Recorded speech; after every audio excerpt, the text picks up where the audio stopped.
साथियों, आप सभी जानते हैं कि दिल्ली नगर निगम या एमसीडी के निकट भविष्य में चुनाव होने वाले हैं। यहाँ पर भारतीय जनता पार्टी पिछले 15 साल से शासन में है और सेंटर में भी बीजेपी है।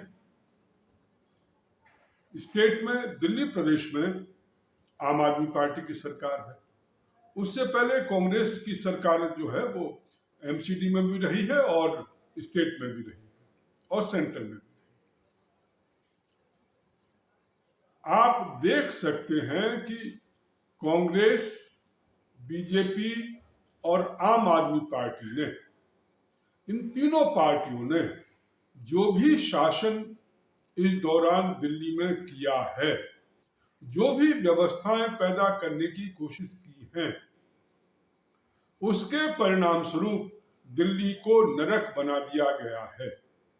दिल्ली की जनता ऐसा महसूस होता है कि वो अनाथ है, उसका कोई माँ बाप नहीं है, उसकी कोई देखभाल करने वाला नहीं है।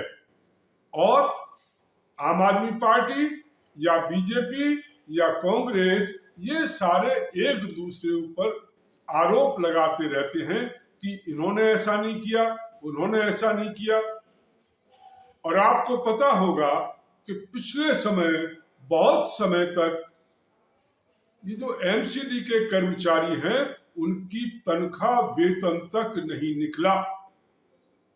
और दूसरी तरफ जो आम आदमी पार्टी और उसकी सरकार, वो अपने वेतन जो है, अपने जो उनके एमएलए थे, जो भी थे, उनके वेतन लगातार बढ़ाते चले गए।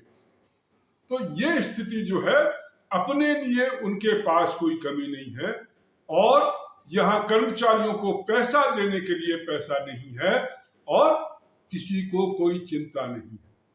और आपने देखा होगा कि किस ढंग से दिल्ली में गंदगी हो रही है, साफ सफाई की कोई व्यवस्था नहीं है।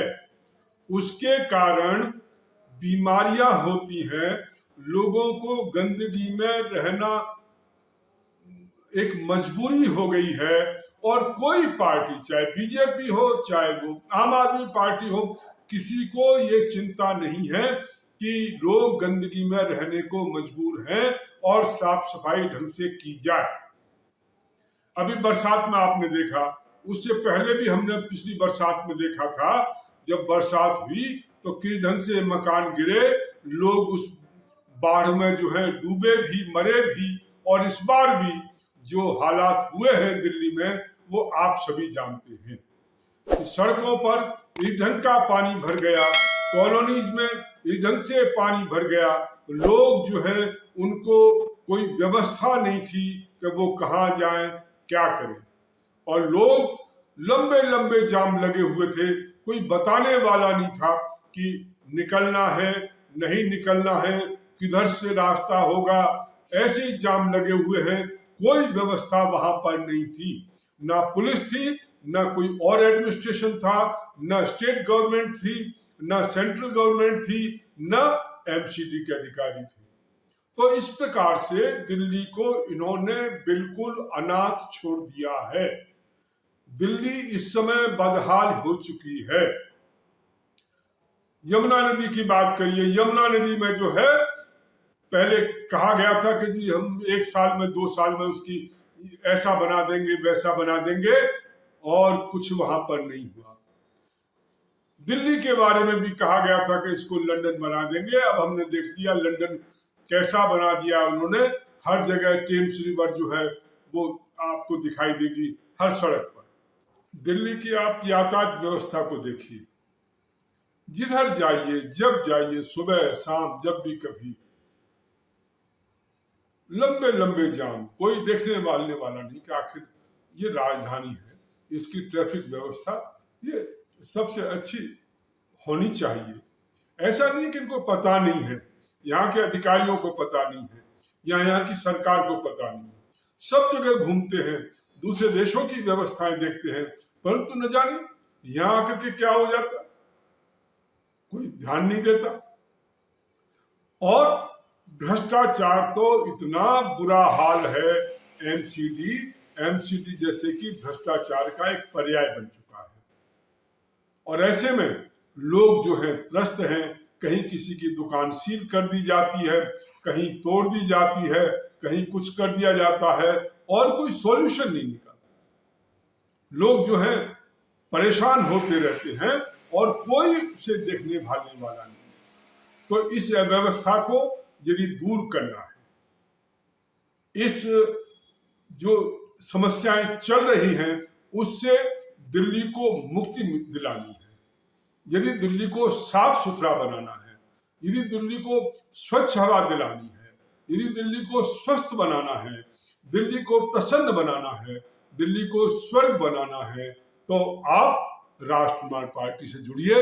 राष्ट्रवाद पार्टी से जुड़ करके और एमसीडी के आने वाले चुनावों में राष्ट्रवाद पार्टी के प्रत्याशियों को विजयी बनाइए। हम आपको विश्वास दिलाते हैं कि दिल्ली को जो अभी बदहाली से गुजर रही है, जो भी अव्यवस्थाएं हो रही हैं, हम उनका समाधान करेंगे और ईमानदारी के साथ समाधान करेंगे। आम जनता को जो है एक सुकून मिलेगा, एक प्रकार से उनको ये जो अव्यवस्था चल रही है, जो करप्शन चल रहा है, भ्रष्टाचार चल रहा है और जो अव्यवस्थाएं चल रही है, उन सब से उनको राहत मिलेगी, उन सब से उनको मुक्ति मिलेगी। ये मैं आपको विश्वास दिलाता हूं। आने वाले समय में नगर निगम में चुनाव होने हैं। मैं आप सभी साथियों से अनुरोध करना चाहता हूं कि आइए राष्ट्रवाद पार्टी से जुड़िए। जो लोग प्रत्याशी बनना चाहते हैं वो भी संपर्क कर सकते हैं और एक अच्छे राजधानी की स्थापना के लिए, एक अच्छे शहर की स्थापना के लिए और एक सुव्यवस्थित शहर का विकास करने के लिए सुव्यवस्थित रूप में राष्ट्रवाद पार्टी से जुड़ें और इसको सहयोग करें। और आप सबके सहयोग से हम यहाँ की जो भी समस्याएं हैं उसका समाधान निश्चित रूप से करेंगे, ऐसा हमारा विश्वास है। बहुत बहुत धन्यवाद।